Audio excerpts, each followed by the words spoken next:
Today we heard explosive claims in that botched Harding Street drug raid. The brother of the woman killed says a private investigation found a number of inconsistencies with what Houston police say happened back in January. Matt Doherty has their side of the story. The first inconsistency they point out is how the woman was shot. Attorneys say their private investigator has evidence Regina Nicholas was shot from outside of her home. Houston police originally said she was shot inside of the home while wrestling a weapon with a narcotics officer.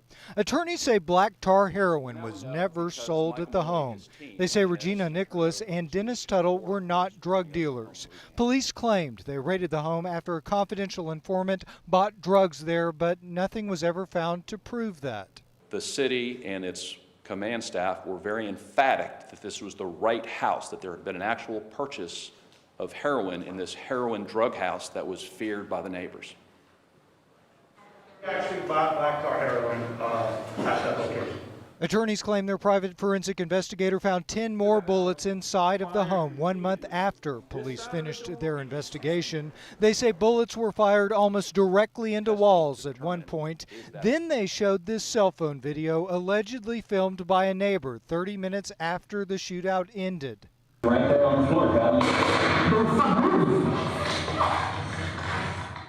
In the video, you can hear 2 loud gunshots. The brother of Regina Nicholas says he just wants answers. From the beginning, all I want is the truth, some kind of closure. Hope this don't happen again. Those attorneys filed a petition in probate court today requesting the depositions of those officers involved. Of course, we're going to stay on top of this case and bring you the latest as it becomes available. But for now, we're in the Museum District. Standing for Houston, I'm Matt Doherty, KHU 11 News.